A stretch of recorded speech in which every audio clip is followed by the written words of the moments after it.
Olá, trabalhadores de todo o Brasil! Você está no Jade Advocacia, aqui você aprende os seus direitos. Eu sou a Jade, advogada especialista em direito do trabalho e em profissionais da saúde. Hoje eu vou falar especificamente sobre os direitos dos cuidadores de idosos. O que eu vou falar aqui, na verdade, se aplica para empregada doméstica, empregado doméstico, para os profissionais da saúde home care, como eu expliquei no vídeo anterior, ou seja, para qualquer pessoa que trabalha para uma família.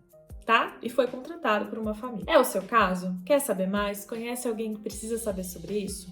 Fica aqui comigo. Mas antes, se inscreve no canal, deixa o seu like, deixa o seu comentário, para que de fato a gente atinja cada vez mais trabalhadores de todo o Brasil, tá bom? Então é isso, vem aqui comigo que eu vou te explicar.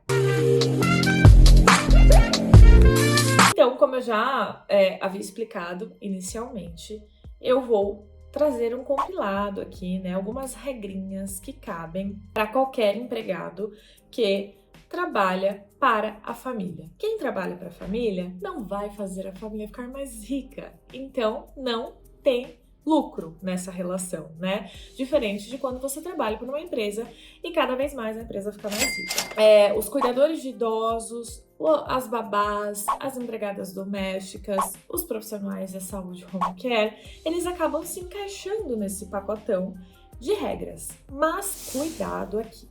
Quando você for pensar em processar e entender os seus direitos, a gente tem que entender que existe uma diferenciação dentro desse pacotão, tá? É importante que o seu advogado, ele consiga analisar estrategicamente o seu caso para entender qual convenção coletiva se aplica para você. O que é a convenção coletiva? A convenção coletiva é quando o sindicato da sua empresa, no caso aqui o sindicato das pessoas que contratam empregados domésticos, se junta com o sindicato que representa a sua categoria. Então, por exemplo, aqui os empregados domésticos estão os cuidadores, como já falei, profissionais home care, blá blá blá. Então, esses dois sindicatos, eles se juntam, sentam um dia, chega lá, vão tomar um café e começam a discutir as regras. Essa regra aqui vai valer, essa não, esse direito eu vou dar ou não. Existe, então, uma negociação sindical para que eles cheguem num documento que se chama convenção coletiva, tá? Vou colocar aqui uma carinha da convenção coletiva, é um documento cheio de regras. Então, além das regras que existem na CLT, que é a consolidação das leis trabalhistas no Brasil, sempre, independente da sua profissão, você tem que descobrir qual é a convenção coletiva aplicada para você. E aí, existem mais regrinhas, a coisa não é tão simples como parece. Por exemplo, com relação ao sindicato das domésticas aqui na região de São Paulo, então se você está em outra região do Brasil, você tem que procurar a convenção aí aplicável no seu município e no seu estado, porque vai mudando de região para região. Só aqui em São Paulo, por exemplo, a gente tem a convenção coletiva da região, dos empregados domésticos da região do ABC, Santo André, Mauá, São Caetano, tem o sindicato da região do município de São Paulo, dos empregados que trabalham no município de São Paulo, e ainda tem a convenção coletiva aplicável para os empregados domésticos que trabalham ali na região de Arujá, Alphaville, enfim, tem as regiões específicas. Então, realmente tem que ser um advogado que conhece com profundidade isso para pedir certinho o seu salário e todos os direitos que estão previstos na sua convenção, tá bom? Então, aqui para exemplificar, eu peguei regras que se aplicam para todas essas convenções que eu falei, lembrando, no ano de 2022, válido até fevereiro de 2023 e na região, no estado de São Paulo, tá? Dentro desses 3 sindicatos que eu citei aqui, ABC, Grande São Paulo e outras regiões. Eu tentei pegar regras que estão nas 3 convenções, mas o salário, por exemplo, o piso normativo é um pouco diferente. Então, vamos começar por ele, pelo piso normativo.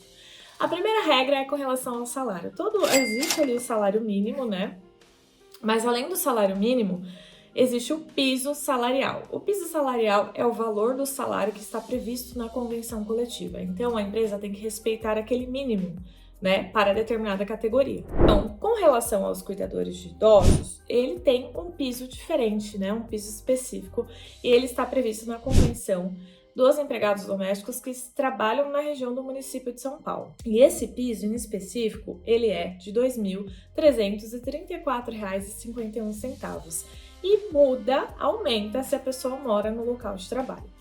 Para o empregado doméstico, né? Então não tem, nessa convenção em específico eles diferenciam empregado doméstico de cuidador de idoso, em algumas não, o piso é o mesmo para todo mundo. Mas a doméstica, ela tem que receber no mínimo, e esse piso é o que está previsto nas 3 convenções, tá?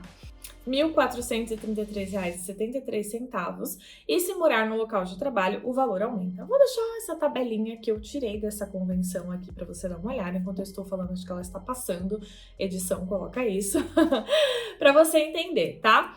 Mas eu tô falando aqui, como eu disse, genericamente, só um advogado pode entender qual é a convenção aplicável para você, tá? Então, o salário muda de acordo com cada convenção. Agora, os demais direitos estão ali mais iguais, né, em todas essas convenções que eu falei. E quais são eles? O primeiro é com relação à jornada desse cuidador de idoso. A convenção fala no trabalho de 8 horas diárias e 44 semanais. Mas acontece muito de contratarem o cuidador de idoso para trabalhar 12 horas, aquele famoso 12 por 36. Será que esse 12 por 36 vai ser válido? Depende.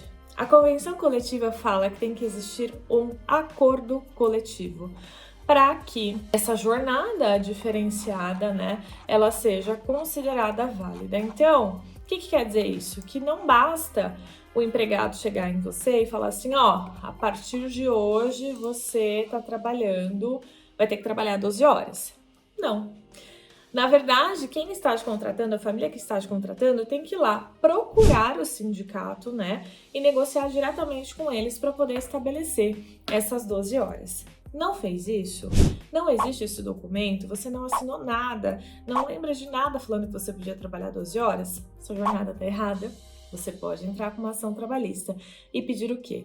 A desconsideração dessa jornada de 12 horas. Ou seja, falando num português mais claro, você vai ter que receber hora extra a partir da 8ª hora diária. Então, tudo que você trabalhou além da 8ª hora diária tem que ser pago como extra. Mas não é em qualquer caso. A gente tem que analisar se existe essa negociação coletiva da família com a empresa. Se existir, você pode trabalhar 12 horas normal. Tem que analisar, né, como eu disse, as convenções aplicáveis. Nessas que eu falei, existe essa previsão de um acordo coletivo. Basta que o empregado assine um documento ciente de que vai trabalhar 12 horas, que ele pode trabalhar. Diferente disso, é se o empregado... vamos supor assim, a empresa foi lá, conversou com o sindicato, tá tudo certinho, você analisou, falou, pô, não tenho como receber hora extra. Olha isso aqui. A empresa fez tudo certo. Depende também, sabia? A gente tem que analisar nessas situações em que a família fez tudo certo. Eu falo empresa, gente, porque né, minha cabeça tá voltada para empresa, mas entenda a família quando eu falo empresa. A gente tem que analisar nessa situação se você presta horas extras com habitualidade. Ou seja, se você trabalha além das 12 horas, todo dia trabalha 14 horas. Tá errado? Ou trabalha ali no 36, nas 36 horas que você tem que folgar. Tá errado? Nesses casos também a gente pode pedir a desconsideração da jornada de 12 horas para você receber hora extra a partir da 8ª hora. Tem que analisar caso a caso. Eu tô tentando falar uma situação, uma previsão complexa da lei, tentando trazer isso, mas realmente não é muito fácil de entender. Então, só um advogado vai conseguir te orientar da melhor maneira para te falar, você tem direito a horas extras ou não. Um advogado estratégico, claro, né? Um advogado que conhece a legislação trabalhista, o que é super importante. Além disso, passamos então para o adicional de insalubridade. Se você ali, com a família, né? Isso aqui é mais específico realmente para os cuidadores de idosos. Você tem que dar banho no senhor, na senhora. Às vezes já aconteceu de eu receber cliente que precisava mexer nas fezes do paciente, né? Chegar ali para ajudar ele nesse momento de ir ao banheiro. Então tinha que mexer nas fezes, na urina. Se isso acontece, a gente pode pedir um adicional de insalubridade. Se o senhorzinho ali, a senhorinha, também tá doente, sempre doente, com uma doença infecto-contagiosa, Covid, enfim. Nessas situações também, a gente pode tentar pedir um adicional de insalubridade, que depende do grau que o juiz vai dar, né? Pode ser 10%, 20%, 40%.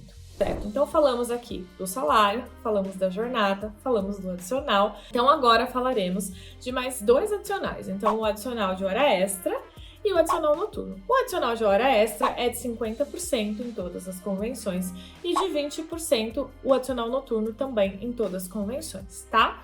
E por fim, uma última previsão que eu achei curiosa e decidi trazer aqui para vocês é com relação ao vale refeição, vale alimentação, né? Será que então a família é obrigada a te dar comida? Bom, de acordo com as convenções coletivas que eu pesquisei aqui, né, que te falei no início do vídeo, a família ou ela tem que te oferecer uma alimentação, então você tem que ter comida ali, né, na casa para que você possa se alimentar, ou ela tem que te fornecer mensalmente uma cesta básica, tá? E aí o valor que está em agora, né, 2023, é uma cesta mensal de R$ 182,49. E por fim, para finalizar, também tem uma previsão bem curiosa, importante para esses casos, né, de pessoas que trabalham para a família, que é a do acúmulo de função. Provar um acúmulo de função é muito difícil na Justiça do Trabalho. Quase nenhum juiz dá. Muito difícil, tá? Sendo bem sincera. Mas, se o cuidador de idoso foi contratado para cuidar só da senhora, do senhor, e está sendo obrigado a lavar a casa, a lavar a louça, a cuidar da casa, existe aí um acúmulo de função. E se a gente tiver como provar esse acúmulo de função no processo, o cuidador de idoso tem direito a receber um adicional de 20% no salário. E está aqui, ó, essa previsão na convenção coletiva. Então, trouxe aqui um compilado de direitos. A gente sabe que os cuidadores de idosos, empregados domésticos no geral, eles não têm acesso aos seus direitos, né? Assim, todo trabalhador, na verdade, é bem difícil entender e ter acesso aos seus direitos.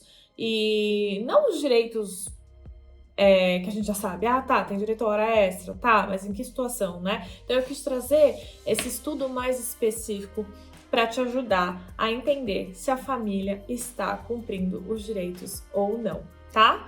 Então, é isso, não caia no golpe de que você é da família.